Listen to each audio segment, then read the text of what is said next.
AC Malayalam ചാനലിലേക്ക് എല്ലാവർക്കും സ്വാഗതം. ഇന്ന് നമ്മൾ ചർച്ച ചെയ്യുന്നത് ഡിസംബർ 13 പുറത്തിറങ്ങിയ തൊഴിൽ വാർത്തയിലെ പുതിയ ന്യൂ SCRT ചാപ്റ്ററുകൾ ബേസ് ചെയ്തിട്ടുള്ള പോയിന്റുകളാണ് കേട്ടോ. നമുക്ക് പോയിന്റുകളിലേക്ക് കിടക്കാം. ഇന്ത്യൻ ഭരണഘടന വ്യവസ്ഥ ചെയ്യുന്ന അധികാരം വേർതിരിക്കൽ സംവിധാനത്തിൻ്റെ 3 ഘടകങ്ങൾ ഏതെല്ലാം? നിയമനിർമ്മാണ സഭ, കാര്യനിർവഹണ വിഭാഗം, നീതിന്യായ വിഭാഗം. ഇന്ത്യൻ ഭരണഘടന വ്യവസ്ഥ ചെയ്യുന്ന അധികാരം വേർതിരിക്കൽ സംവിധാനത്തിൻ്റെ 3 ഘടകങ്ങൾ ഏതെല്ലാം? നിയമനിർമ്മാണ സഭ, കാര്യനിർവഹണ വിഭാഗം, നീതിന്യായ വിഭാഗം. ഇന്ത്യൻ പാർലമെൻറ്റിൻ്റെ ഘടന എന്ത്? ദ്വിമണ്ഡല നിയമനിർമ്മാണ സഭ. ഇന്ത്യൻ പാർലമെൻറ്റിൻ്റെ ഘടന എന്ത്? ദ്വിമണ്ഡല നിയമനിർമ്മാണ സഭ. പാർലമെൻറ്റ് വിവിധ നിയമങ്ങൾ നിർമ്മിക്കുന്നതിൻ്റെ സാഹചര്യവും ആവശ്യകതയും എന്തെല്ലാം?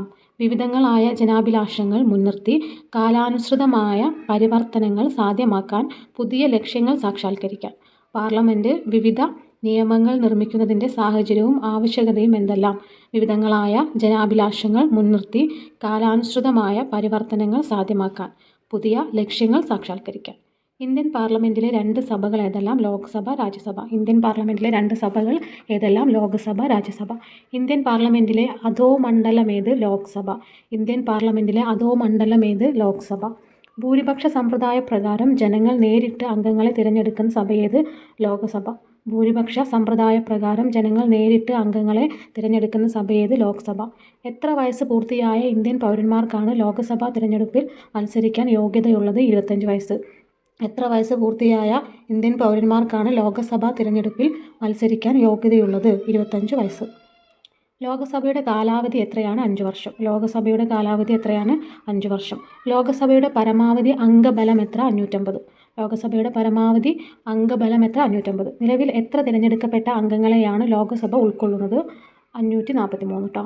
നിലവിൽ എത്ര തിരഞ്ഞെടുക്കപ്പെട്ട അംഗങ്ങളെയാണ് ലോക്സഭ ഉൾക്കൊള്ളുന്നത്? 543.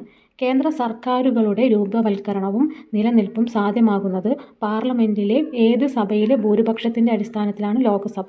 കേന്ദ്ര സർക്കാരുകളുടെ രൂപവൽക്കരണവും നിലനിൽപ്പും സാധ്യമാകുന്നത് പാർലമെൻറ്റിലെ ഏത് സഭയിലെ ഭൂരിപക്ഷത്തിൻ്റെ അടിസ്ഥാനത്തിലാണ്? ലോക്സഭ. ഒരു പാർട്ടിക്കോ സഖ്യത്തിനോ സർക്കാർ രൂപവൽക്കരിക്കാൻ കഴിയാത്ത സാഹചര്യത്തിലും ഭരിക്കുന്ന പാർട്ടിക്കോ സഖ്യത്തിനോ ഭൂരിപക്ഷം നഷ്ടപ്പെടുന്ന സാഹചര്യത്തിലും ഉണ്ടാകുന്ന സംഭവ വികാസമേത്? രാജ്യം പൊതു തിരഞ്ഞെടുപ്പിലേക്ക് പോകുന്നു. ഒരു പാർട്ടിക്കോ സഖ്യത്തിനോ സർക്കാർ രൂപവൽക്കരിക്കാൻ കഴിയാത്ത സാഹചര്യത്തിലും ഭരിക്കുന്ന പാർട്ടിക്കോ സഖ്യത്തിനോ ഭൂരിപക്ഷം നഷ്ടപ്പെടുന്ന സാഹചര്യത്തിലും ഉണ്ടാകുന്ന സംഭവ വികാസമേത്? രാജ്യം പൊതു തിരഞ്ഞെടുപ്പിലേക്ക് പോകുന്നു. ലോക്സഭയുടെ അധ്യക്ഷനാര്? സ്പീക്കർ. ലോക്സഭയുടെ അധ്യക്ഷനാര്? സ്പീക്കർ. ഏത് വിഷയങ്ങളിലാണ് ലോക്സഭയ്ക്ക് രാജ്യസഭയേക്കാൾ കൂടുതൽ അധികാരങ്ങളുള്ളത്? ധനപരമായ വിഷയങ്ങളിൽ. ഏത് വിഷയങ്ങളിലാണ് ലോക്സഭയ്ക്ക് രാജ്യസഭയേക്കാൾ കൂടുതൽ അധികാരങ്ങളുള്ളത്? ധനപരമായ വിഷയങ്ങളിൽ. ധനബിൽ, അവിശ്വാസ പ്രമേയം എന്നിവ അവതരിപ്പിക്കുന്നത് പാർലമെൻറ്റിൻ്റെ ഏത് സഭയിലാണ്? ലോക്സഭ. ധനബിൽ, അവിശ്വാസ പ്രമേയം എന്നിവ അവതരിപ്പിക്കുന്നത് പാർലമെൻറ്റിൻ്റെ ഏത് സഭയിലാണ്? ലോക്സഭ. പാർലമെൻറ്റിൻ്റെ ഉപരിസഭയേത്? രാജ്യസഭ. പാർലമെൻറ്റിൻ്റെ ഉപരിസഭയേത്? രാജ്യസഭ. ജനസംഖ്യാനുപാതികമായി സംസ്ഥാനങ്ങൾക്ക് പ്രാതിനിധ്യം നൽകിയിരിക്കുന്ന പാർലമെൻറ്റിലെ സഭയേത്? രാജ്യസഭ. ജനസംഖ്യാനുപാതികമായി സംസ്ഥാനങ്ങൾക്ക് പ്രാതിനിധ്യം നൽകിയിരിക്കുന്ന പാർലമെൻറ്റിലെ സഭയേത്? രാജ്യസഭ. ഭേദഗതിയുടെ രീതി. പാർലമെൻറ്റിന് കേവല ഭൂരിപക്ഷത്തോടെ സാധാരണ നിയമനിർമ്മാണത്തിന് സമാനമായ നടപടിക്രമങ്ങളിലൂടെ ഭരണഘടനയിലെ ചില വകുപ്പുകൾ ഭേദഗതി ചെയ്യാവുന്നതാണ്. എങ്ങനെ അറിയപ്പെടുന്നു? അയവുള്ള ഭേദഗതി കേട്ടോ. അതായത് പാർലമെൻറ്റിന് കേവല ഭൂരിപക്ഷത്തോടെ സാധാരണ നിയമനിർമ്മാണത്തിന് സമാനമായ നടപടിക്രമങ്ങളിലൂടെ ഭരണഘടനയിലെ ചില വകുപ്പുകൾ ഭേദഗതി ചെയ്യാവുന്നതാണ്. ഇതറിയപ്പെടുന്നത് അയവുള്ള ഭേദഗതി എന്നാണ് കേട്ടോ. അയവുള്ള ഭേദഗതി സംവിധാനത്തിലൂടെ ഭേദഗതി ചെയ്യാവുന്ന വിഷയങ്ങൾക്ക് ഉദാഹരണങ്ങളേവ? സംസ്ഥാനങ്ങളുടെ പേര്, അതിരുകൾ, പൗരത്വം. അയവുള്ള ഭേദഗതി സംവിധാനത്തിലൂടെ ഭേദഗതി ചെയ്യാവുന്ന വിഷയങ്ങൾക്ക് ഉദാഹരണങ്ങളേവ? സംസ്ഥാനങ്ങളുടെ പേര്, അതിരുകൾ, പൗരത്വം. പാർലമെൻറ്റിൻ്റെ ഇരുസഭകളുടെയും പ്രത്യേക ഭൂരിപക്ഷം ചില വകുപ്പുകളുടെ ഭേദഗതിക്ക് ആവശ്യമായ സംവിധാനമേത്? ദൃഢമായ ഭേദഗതി വ്യവസ്ഥ. പാർലമെൻറ്റിൻ്റെ ഇരുസഭകളുടെയും പ്രത്യേക ഭൂരിപക്ഷം ചില വകുപ്പുകളുടെ ഭേദഗതിക്ക് ആവശ്യമായ സംവിധാനമേത്? ദൃഢമായ ഭേദഗതി വ്യവസ്ഥ. ദൃഢമായ ഭേദഗതി വ്യവസ്ഥ ആവശ്യമായ വിഷയങ്ങളേവ? മൗലികാവകാശങ്ങൾ, മാർഗനിർദ്ദേശക തത്വങ്ങൾ. ദൃഢമായ ഭേദഗതി വ്യവസ്ഥ ആവശ്യമായ വിഷയങ്ങളേവ? മൗലികാവകാശങ്ങൾ, മാർഗനിർദ്ദേശക തത്വങ്ങൾ. ചില അതിപ്രധാനമായ വകുപ്പുകൾ പാർലമെൻറ്റിൻ്റെ ഇരുസഭകളുടെയും പ്രത്യേക ഭൂരിപക്ഷത്തോടൊപ്പം പകുതിയിൽ കുറയാത്ത സംസ്ഥാനങ്ങളുടെ അംഗീകാരത്തോടും കൂടി മാത്രമേ ഭേദഗതി ചെയ്യാനാവൂ എന്നത് ഏതിനം ഭേദഗതി വ്യവസ്ഥയാണ്? അതിദൃഢമായ ഭേദഗതി. ചില അതിപ്രധാനമായ വകുപ്പുകൾ പാർലമെന്റിന്റെ ഇരുസഭകളുടെയും പ്രത്യേക ഭൂരിപക്ഷത്തോടൊപ്പം പകുതിയിൽ കുറയാത്ത സംസ്ഥാനങ്ങളുടെ അംഗീകാരത്തോടും കൂടി മാത്രമേ ഭേദഗതി ചെയ്യാനാവൂ എന്നത് ഏതിനം ഭേദഗതി വ്യവസ്ഥയാണ്? അതിദൃഢമായ ഭേദഗതി. അതിദൃഢമായ ഭേദഗതി വ്യവസ്ഥകൾ നിലനിൽക്കുന്ന വിഷയങ്ങളേവ? കേന്ദ്ര സംസ്ഥാന അധികാര വിഭജനം, ജനപ്രാതിനിധ്യ നിയമം. അതിദൃഢമായ ഭേദഗതി വ്യവസ്ഥകൾ നിലനിൽക്കുന്ന വിഷയങ്ങളേവ? കേന്ദ്ര സംസ്ഥാന അധികാര വിഭജനം, ജനപ്രാതിനിധ്യ നിയമം. രാജ്യസഭാംഗങ്ങളെ തിരഞ്ഞെടുക്കുന്നതാര്? സംസ്ഥാന നിയമനിർമ്മാണ സഭകളിലെ തിരഞ്ഞെടുക്കപ്പെട്ട MLA മാർ. രാജ്യസഭാംഗങ്ങളെ തിരഞ്ഞെടുക്കുന്നതാര്? സംസ്ഥാന നിയമനിർമ്മാണ സഭകളിലെ തിരഞ്ഞെടുക്കപ്പെട്ട MLA മാർ. എത്ര വയസ്സ് പൂർത്തിയായ ഇന്ത്യൻ പൗരന്മാർക്കാണ് രാജ്യസഭയിലേക്ക് മത്സരിക്കാൻ യോഗ്യതയുള്ളത്? 30 വയസ്സ്. എത്ര വയസ്സ് പൂർത്തിയായ ഇന്ത്യൻ പൗരന്മാർക്കാണ് രാജ്യസഭയിലേക്ക് മത്സരിക്കാൻ യോഗ്യതയുള്ളത്? 30 വയസ്സ്. പാർലമെന്റിലെ സ്ഥിരം സഭയേത്? രാജ്യസഭ. പാർലമെന്റിലെ സ്ഥിരം സഭയേത്? രാജ്യസഭ. രാജ്യസഭാംഗങ്ങളുടെ കാലാവധി എത്ര? 6 വർഷം. രാജ്യസഭാംഗങ്ങളുടെ കാലാവധി എത്ര? 6 വർഷം. രാജ്യസഭയിലെ എത്ര ഭാഗം അംഗങ്ങൾ ഓരോ വർഷവും കൂടുമ്പോഴും വിരമിക്കുന്നു? 1/3 അംഗങ്ങൾ. രാജ്യസഭയിലെ എത്ര ഭാഗം അംഗങ്ങൾ ഓരോ 2 വർഷം ഓരോ 2 വർഷം കൂടുമ്പോഴും വിരമിക്കുന്നു? 1/3 അംഗങ്ങൾ. രാജ്യസഭയുടെ അധ്യക്ഷൻ ആര്? ഉപരാഷ്ട്രപതി. രാജ്യസഭയുടെ അധ്യക്ഷൻ ആര്? ഉപരാഷ്ട്രപതി. രാജ്യസഭയുടെ പരമാവധി അംഗബലം എത്ര? 250. രാജ്യസഭയുടെ പരമാവധി അംഗബലം എത്ര? 250. രാജ്യസഭയിലെ തിരഞ്ഞെടുക്കപ്പെട്ട അംഗങ്ങൾ എത്ര? 238. രാജ്യസഭയിലെ തിരഞ്ഞെടുക്കപ്പെട്ട അംഗങ്ങൾ എത്ര? 238. രാജ്യസഭയിലെ എത്ര അംഗങ്ങളെ രാഷ്ട്രപതി നാമനിർദ്ദേശം ചെയ്യുന്നു? 12 പേരെ. രാജ്യസഭയിലെ എത്ര അംഗങ്ങളെ രാഷ്ട്രപതി നാമനിർദ്ദേശം ചെയ്യുന്നു? 12 പേരെ. ഉപരാഷ്ട്രപതിയെ നീക്കം ചെയ്യാനുള്ള നടപടിക്രമങ്ങൾ ആരംഭിക്കുന്നതെവിടെ? രാജ്യസഭയിൽ. ഉപരാഷ്ട്രപതിയെ നീക്കം ചെയ്യാനുള്ള നടപടിക്രമങ്ങൾ ആരംഭിക്കുന്നതെവിടെ? രാജ്യസഭയിൽ. പുതിയ അഖിലേന്ത്യാ സർവീസ് സൃഷ്ടിക്കുന്നതിന് പാർലമെന്റിനെ ചുമതലപ്പെടുത്താനുള്ള അധികാരം ആരിൽ നിക്ഷിപ്തമാണ്? രാജ്യസഭയിൽ. പുതിയ അഖിലേന്ത്യാ സർവീസ് സൃഷ്ടിക്കുന്നതിന് പാർലമെന്റിനെ ചുമതലപ്പെടുത്താനുള്ള അധികാരം ആരിൽ നിക്ഷിപ്തമാണ്? രാജ്യസഭയിൽ. സമൂഹത്തിന്റെ വിവിധ കോണുകളിൽ നിന്നുള്ള ജനാഭിപ്രായങ്ങളോടുള്ള സർക്കാരിന്റെ പ്രതികരണമേത്? നിയമങ്ങൾ. സമൂഹത്തിന്റെ വിവിധ കോണുകളിൽ നിന്നുള്ള ജനാഭിപ്രായങ്ങളോടുള്ള സർക്കാരിന്റെ പ്രതികരണമേത്? നിയമങ്ങൾ. നിയമനിർമ്മാണത്തിന് മന്ത്രിസഭ അംഗീകാരം നൽകിയാൽ ബന്ധപ്പെട്ട മന്ത്രാലയത്തിന്റെ മേൽനോട്ടത്തിലും നിർദ്ദേശങ്ങൾക്കും അനുസൃതമായി ഉദ്യോഗസ്ഥർ തയ്യാറാക്കുന്ന നിയമത്തിന്റെ കരട് രൂപമേത്? ബില്ല്. നിയമനിർമ്മാണത്തിന് മന്ത്രിസഭ അംഗീകാരം നൽകിയാൽ ബന്ധപ്പെട്ട മന്ത്രാലയത്തിന്റെ മേൽനോട്ടത്തിലും നിർദ്ദേശങ്ങൾക്കും അനുസൃതമായി ഉദ്യോഗസ്ഥർ തയ്യാറാക്കുന്ന നിയമത്തിന്റെ കരട് രൂപമേത്? ബില്ല്. ഒരു ബിൽ നിയമമാകുന്നതിന്റെ വിവിധ ഘട്ടങ്ങളേവ? 1-ാം വായന, 2-ാം വായന, 3-ാം വായന. ഒരു ബില്ല് നിയമമാകുന്നതിന്റെ വിവിധ ഘട്ടങ്ങളാണ് 1-ാം വായന, 2-ാം വായന, 3-ാം വായന. ധനബിൽ അല്ലാത്ത ഏതൊരു ബില്ലും ഇരുസഭകളിൽ ഏതെങ്കിലും ഒന്നിൽ മന്ത്രിയോ മന്ത്രിയല്ലാത്ത അംഗമോ അവതരിപ്പിക്കുന്ന ഘട്ടമേത്? 1-ാം വായന. ധനബിൽ അല്ലാത്ത ഏതൊരു ബില്ലും ഇരുസഭകളിൽ ഏതെങ്കിലും ഒന്നിൽ മന്ത്രിയോ മന്ത്രിയല്ലാത്ത അംഗമോ അവതരിപ്പിക്കുന്ന ഘട്ടമേത്? 1-ാം വായന. ഒരു ബിൽ കമ്മിറ്റിയുടെ പരിഗണനയ്ക്ക് അയക്കുകയോ സഭയിൽ തന്നെ ചർച്ച ചെയ്യുകയോ ചെയ്യുന്ന ഘട്ടമേത്? 2-ാം വായന. ഒരു ബില്ല് കമ്മിറ്റിയുടെ പരിഗണനയ്ക്ക് അയക്കുകയോ സഭയിൽ തന്നെ ചർച്ച ചെയ്യുകയോ ചെയ്യുന്ന ഘട്ടമേത്? 2-ാം വായന.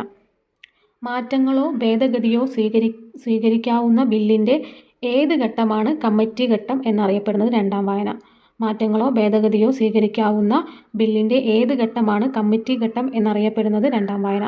ഒരു ബിൽ സഭ അംഗീകരിക്കുകയോ നിരസിക്കുകയോ ചെയ്യുന്ന ഘട്ടമേത്? 3-ാം വായന. ഒരു ബില്ല് സഭ അംഗീകരിക്കുകയോ നിരസിക്കുകയോ ചെയ്യുന്ന ഘട്ടമേത്? 3-ാം വായന. ഒരു ബില്ല് രാഷ്ട്രപതിയുടെ അംഗീകാരത്തിനായി സമർപ്പിക്കപ്പെടുന്ന ഘട്ടമേത്? പാർലമെന്റിലെ ഇരുസഭകളും അംഗീകരിക്കുന്ന പക്ഷം. ഒരു ബില്ല് രാഷ്ട്രപതിയുടെ അംഗീകാരത്തിനായി സമർപ്പിക്കപ്പെടുന്ന ഘട്ടമേത്? പാർലമെന്റിലെ സഭകളും അംഗീകരിക്കുന്ന പക്ഷം. ഒരു ബില്ല് നിയമമായി മാറുന്നതെപ്പോൾ? രാഷ്ട്രപതിയുടെ അംഗീകാരം ലഭിക്കുമ്പോൾ. ഒരു ബില്ല് നിയമമായി മാറുന്നതെപ്പോൾ? രാഷ്ട്രപതിയുടെ അംഗീകാരം ലഭിക്കുമ്പോൾ. ഭരണഘടനയിൽ തിരുത്തലുകളോ ഒഴിവാക്കലുകളോ കൂട്ടിച്ചേർക്കലുകളോ വരുത്തുന്നത് എങ്ങനെ അറിയപ്പെടുന്നു? ഭരണഘടനയിൽ. അപ്പം ഭരണഘടനയിൽ തിരുത്തലുകളോ ഒഴിവാക്കലുകളോ കൂട്ടിച്ചേർക്കലുകളോ വരുന്നത് എങ്ങനെ അറിയപ്പെടുന്നു?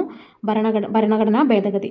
സാമൂഹിക രാഷ്ട്രീയ ആവശ്യങ്ങളെ പരിഗണിച്ച് കാലാനുസൃതമായി ഭരണഘടനയിൽ മാറ്റം വരുത്താൻ സഹായിക്കുന്നതെന്ത്?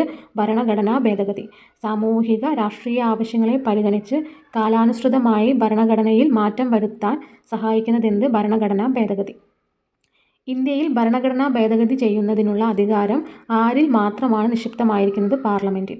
ഇന്ത്യയിൽ ഭരണഘടനാ ഭേദഗതി ചെയ്യുന്നതിനുള്ള അധികാരം ആരിൽ മാത്രമാണ് നിക്ഷിപ്തമായിരിക്കുന്നത്? പാർലമെൻറ്റിൽ. ഏത് ഭരണഘടനാ അനുച്ഛേദം പ്രകാരമാണ് പാർലമെൻറ്റിന് ഭരണഘടനാ ഭേദഗതിക്കുള്ള അധികാരം ലഭിക്കുന്നത്? അനുച്ഛേദം 368. ഏത് ഭരണഘടനാ അനുച്ഛേദം പ്രകാരമാണ് പാർലമെൻറ്റിന് ഭരണഘടനാ ഭേദഗതിക്കുള്ള അധികാരം ലഭിക്കുന്നത്? അനുച്ഛേദം 368. ഭരണഘടനാ ഭേദഗതി ബില്ലിന് രാഷ്ട്രപതിയുടെ മുൻകൂർ അനുമതി ആവശ്യമാണല്ലോ? ആവശ്യമില്ല. ആവശ്യമാണോ എന്നാണ് കേട്ടോ ചോദിക്കുന്നത്. ഭരണഘടനാ ഭേദഗതി ബില്ലിന് രാഷ്ട്രപതിയുടെ മുൻകൂർ അനുമതി ആവശ്യമാണോ? ആവശ്യമില്ല. ഭരണഘടനാ ഭേദഗതി ബിൽ നിയമമാകണമെങ്കിൽ ഇരു സഭകളുടെയും അംഗീകാരം ആവശ്യമാണോ? ആവശ്യമാണ്. ഭരണഘടനാ ഭേദഗതി ബിൽ നിയമമാകണമെങ്കിൽ ഇരു സഭകളുടെയും അംഗീകാരം ആവശ്യമാണോ എന്ന് ചോദിച്ചാൽ ആവശ്യമാണ്. ഭരണഘടനാ ഭേദഗതി ബില്ലുമായി ബന്ധപ്പെട്ട് ഇരു സഭകൾക്കുമിടയിൽ തർക്കങ്ങൾ പരിഹരിക്കാൻ സ്വീകരിക്കാത്ത നടപടിക്രമം ഏത്? സംയുക്ത സമ്മേളനം. ഭരണഘടനാ ഭേദഗതി ബില്ലുമായി ബന്ധപ്പെട്ട് ഇരു സഭകൾക്കുമിടയിൽ തർക്കങ്ങൾ പരിഹരിക്കാൻ സ്വീകരിക്കാത്ത നടപടിക്രമം ഏത്? സംയുക്ത സമ്മേളനം. ഏതെങ്കിലും ഒരു ഭരണഘടനാ ഭേദഗതി നിയമം ഭരണഘടനയുടെ വാക്കുകൾക്കോ അർത്ഥത്തിനോ വിരുദ്ധമാണെന്ന് കണ്ടാൽ ആ നിയമത്തെ അസാധുവാക്കുവാൻ അധികാരമുള്ളതാർക്ക്? ജുഡീഷ്യറി. ഏതെങ്കിലും ഒരു ഭരണഘടനാ ഭേദഗതി നിയമം ഭരണഘടനയുടെ വാക്കുകൾക്കോ അർത്ഥത്തിനോ വിരുദ്ധമാണെന്ന് കണ്ടാൽ ആ നിയമത്തെ അസാധുവാക്കുവാൻ അധികാരമുള്ളതാർക്ക്? ജുഡീഷ്യറി. 18 വയസ്സ് പൂർത്തിയായാൽ തിരഞ്ഞെടുപ്പിൽ വോട്ട് ചെയ്യാമെന്നത് പ്രാബല്യത്തിലാക്കിയ ഭരണഘടനാ ഭേദഗതി ഏത്? 61-ാം ഭരണഘടനാ ഭേദഗതി. 18 വയസ്സ് പൂർത്തിയായാൽ തിരഞ്ഞെടുപ്പിൽ വോട്ട് ചെയ്യാം എന്നത് പ്രാബല്യത്തിലാക്കിയ ഭരണഘടനാ ഭേദഗതി ഏത്? 61-ാം ഭരണഘടനാ ഭേദഗതി. വിദ്യാഭ്യാസം മൗലികാവകാശമാക്കിയ ഭരണഘടനാ ഭേദഗതി ഏത്? 86-ാം ഭേദഗതി. വിദ്യാഭ്യാസം മൗലികാവകാശമാക്കിയ ഭരണഘടനാ ഭേദഗതി ഏത്? 86-ാം ഭേദഗതി. ചരക്കു സേവന നികുതി അഥവാ GST നിലവിൽ വരുന്ന ഭരണഘടനാ ഭേദഗതി ഏത്? 101-ാം ഭേദഗതി. ചരക്കു സേവന നികുതി അഥവാ GST നിലവിൽ വരുത്തിയ ഭരണഘടനാ ഭേദഗതി ഏത്? 101-ാം ഭേദഗതി. ഇനി ഗവൺമെൻറ് ബില്ല്, സ്വകാര്യ ബില്ല് കേട്ടോ. 2 ബില്ലാണ്, ഗവൺമെൻറ് ബില്ലും സ്വകാര്യ ബില്ലും. മന്ത്രിമാർ അവതരിപ്പിക്കുന്ന ബില്ലുകളേവ? ഗവൺമെൻറ് ബില്ല് കേട്ടോ. മന്ത്രിമാർ അവതരിപ്പിക്കുന്ന ബില്ലുകളാണ് ഗവൺമെൻറ് ബില്ല്.